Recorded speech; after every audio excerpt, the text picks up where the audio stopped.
Europe 1 Soir.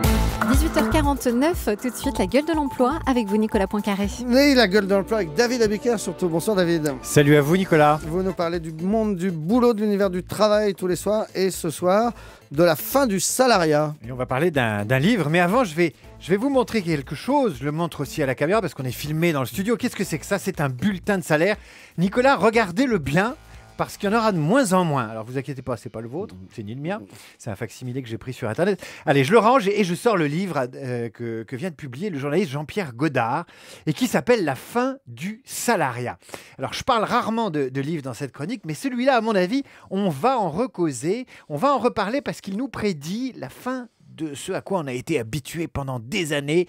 19e siècle, 20e siècle, 21e siècle, le salariat tel qu'on le connaît depuis des années. Alors que dit ce livre? Eh bien que tout ce qui a fait le bulletin de salaire jusqu'à aujourd'hui est en train d'être détricoté, abîmé, fragilisé, déstructuré. Page 54, je prends ce passage parce qu'il en dit long sur la société salariale qui se déchire. Elle se déchire en 3 catégories.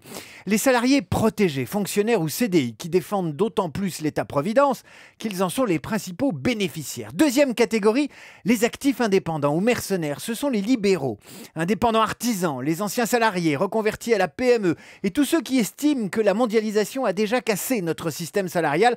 Eux veulent anticiper, accompagner le bouleversement. Ils veulent s'en sortir par eux-mêmes et ils y vont la fleur au fusil avec plus ou moins de réussite. Et puis la troisième et dernière catégorie, c'est les précaires, peu qualifiés. Ceux-là, c'est la variable d'ajustement du système. On les embauche, on les débauche et on les sous-traite.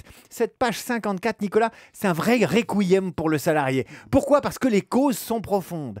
Désindustrialisation, dématérialisation, délocalisation, mondialisation, désintermédialisation.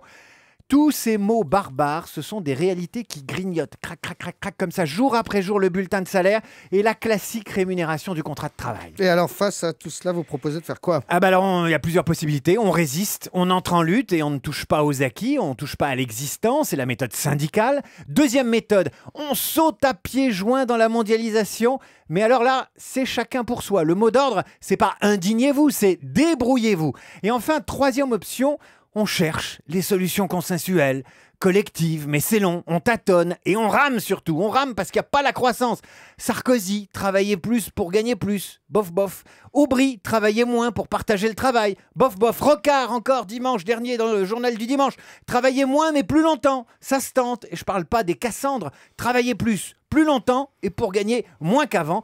Bref, ça va pas être simple, mais le livre de Jean-Pierre Godard, La fin du salariat, c'est chez François Bourin, eh bien il est sombre, il est pessimiste, mais bizarrement, malheureusement, je lui promets un bel avenir. Et vous me l'offrez? Je vous l'offre. Je veux bien. Merci beaucoup, David Abiker. Et maintenant, le meilleur de Nicolas Canteloup.